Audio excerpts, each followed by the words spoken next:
Hello everyone, welcome to Eklavya study point और मेरा नाम है सचिन। आज की इस वीडियो में मैं आप सभी को क्लास 12 की हिंदी इलेक्टिव से जो आपका चैप्टर है जहां कोई वापसी नहीं, इसके मोस्ट इंपोर्टेंट क्वेश्चन आंसर्स करवाने वाला हूं और आपको इसकी फ्री पीडीएफ भी प्रोवाइड करवा दी जाएगी। तो चलिए वीडियो को स्टार्ट करते हैं।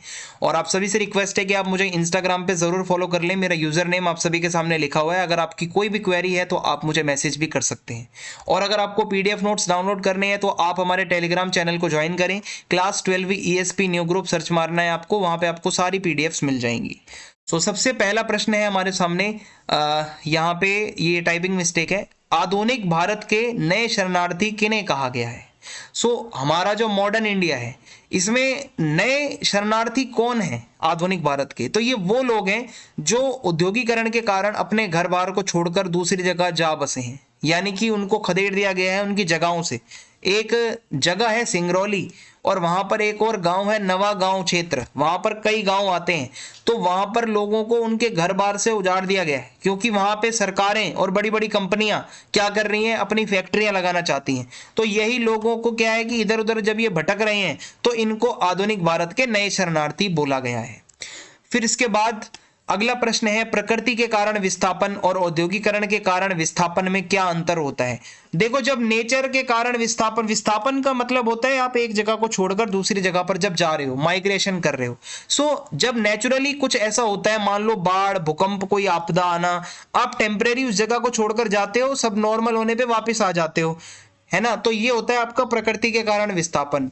और इसमें क्या है, इसका उल्टा होता है औद्योगिकरण के कारण विस्थापन। मान लो आप किसी जगह को छोड़कर जाने के लिए मजबूर कर दिए गए हो और वहां पे कोई फैक्ट्री लग रही है, आप जिंदगी में उस जगह पे वापस नहीं आ सकते क्योंकि आपको एक बार ही खदेड़ दिया वहां से, तो वहां पर फैक्ट्री ही रहेगी। आप कभी वहां पे आके क्लेम नहीं कर पाओगे कि ये मेरा है, मैं रहना चाहता हूं, नहीं। लेकिन प्रकृति के कारण विस्थापन हो गया तो आप जरूर वापस आके रह सकते हो स्थिति सामान्य होने पर। प्राकृतिक विस्थापन जो होता है वो नेचुरल घटना है, उसमें किसी का कोई फायदा नहीं होता। बट जब औद्योगिकरण होता है ना तो उसमें बड़े बड़े लोगों का बहुत फायदा होता है, स्वार्थ छुपा होता है उनका।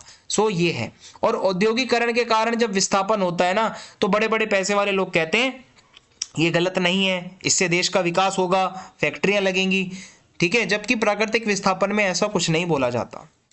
फिर इसके बाद है, प्राकृतिक विस्थापन के कारण लोग अपना घर, अपना परिवेश छोड़कर भाई कुछ समय के लिए ही जाते हैं और स्थिति जैसे ही सामान्य होती है तो वापस लौट आते हैं। लेकिन जब एक बारी फैक्ट्रियां लग जाती हैं, जो मैंने पीछे आपको बताया था, तो वहां पे फिर लोगों को सदा यानी कि हमेशा के लिए अपना घर, परिवार, परिवेश जो भी वहां पे है उनका, वो छोड़ छाड़ कर जाना पड़ता है और वापस नहीं आ पाते। प्राकृतिक विस्थापन में केवल मनुष्य उखड़ता है, ठीक है। जबकि औद्योगिकरण के कारण मनुष्य नहीं, उनका परिवेश, उनकी संस्कृति सब कुछ उजड़ जाती है। ये आपको लिखना है इसमें। यूरोप और भारत की पर्यावरण संबंधी चिंताएं किस प्रकार भिन्न हैं? तो देखो, यूरोप में क्या है, लोगों की मेन टेंशन है मनुष्य और प्रकृति के बीच में बैलेंस बना रहे, मींस प्रकृति को बचाना, ये ज्यादा जरूरी है उनके लिए।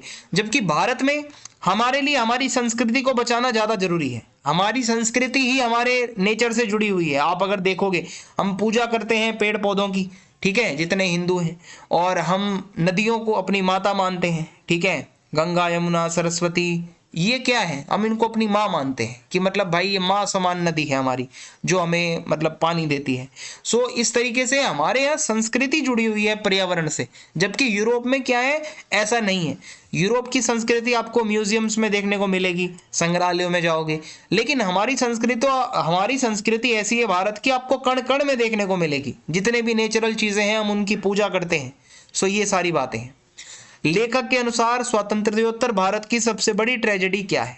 यानी कि आजादी के बाद हमारे भारत के सामने सबसे बड़ी ट्रेजेडी क्या रही? हमारा लेखक ये कहता है, आजादी के बाद भारत में जितने भी नेता थे, जो बड़े बड़े सत्ताधारी थे, वो वेस्टर्न एजुकेशन पढ़कर आए थे। उन्होंने अंग्रेजों की कॉपी ज्यादा करी, नकल करने में ही सारा ध्यान लगा दिया, योजनाएं बनाते टाइम सारी कॉपी करी हमने अंग्रेजों की।